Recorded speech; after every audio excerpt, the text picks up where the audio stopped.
We get these people, and then you'll have like the incident we had on the West Side Highway in New York, where this guy who comes in through chain migration and visa lottery runs over and kills 8 people, and he came in through the system. Well, I don't want that. I want people to come in ultimately. We want people to come in through merit.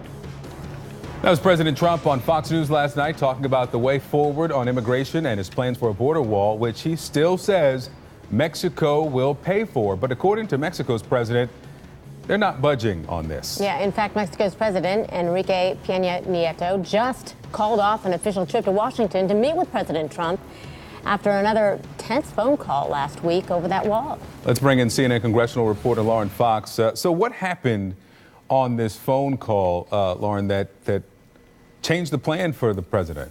Well, it was another war of words between President Donald Trump and Mexico's President Enrique Peña Nieto. Now, Peña Nieto was scheduled to visit Washington tentatively at the beginning of March, but that trip will no longer continue, in part because of that tense phone call on Tuesday.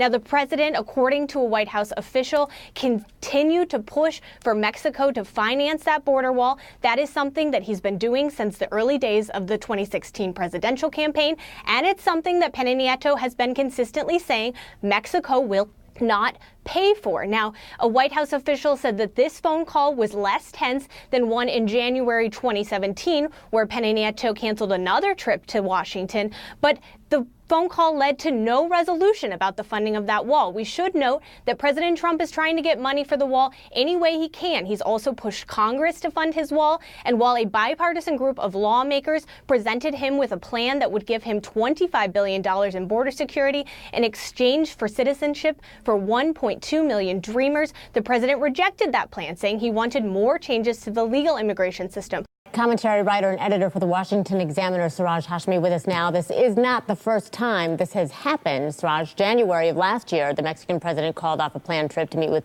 the president over a similar scuttle.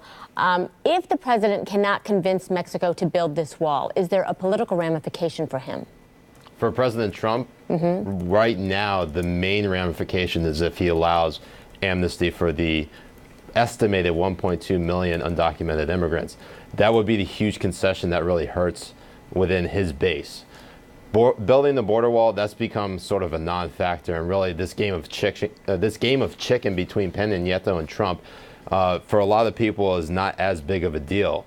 Whether the border wall gets built or not is something that, you know, for Trump supporters, that might be a big thing, but amnesty is a whole lot bigger and completely different issue that I think would hurt the immigration stance of President Trump. Sure. So Jared Kushner, we understand, the president's son-in-law, he's in charge, as we know, of managing the U.S.-Mexico relationship, among many other things. But officials say that a few hours after both of the presidents spoke on Tuesday, Kushner actually called Peña Nieto, tried to help smooth things over, still canceled the trip. What does that tell you about, and we've been talking a lot about this with the security clearances, about Kushner's ability to effectively do his job? Well, Jared Kushner, President Trump's son-in-law, as well as Ivanka Trump, they have taken a lot of criticism for handling specific sensitive White House issues. And the fact that they don't have full security clearances are certainly concerning. With respect to the U.S.-Mexico relationship, now there are definitely some Mexican officials who would say that the relationship between the Trump administration and the Peña Nieto administrations are closer than they were in previous administrations. However, what we're seeing from reports is that, you know, even though the top two leaders are not agreeing on anything, maybe that actual relationship between the administrations are formidably stronger. But again, that only really matters when you get results. And right now, both sides are at a political stalemate, and they're not going to get anything done, at least until Peña Nieto either gets reelected or there's a change in leadership. Officials say they may try to meet again in Washington or at the Summit of the Americas in Peru. That's happening in April. What's the expectation there?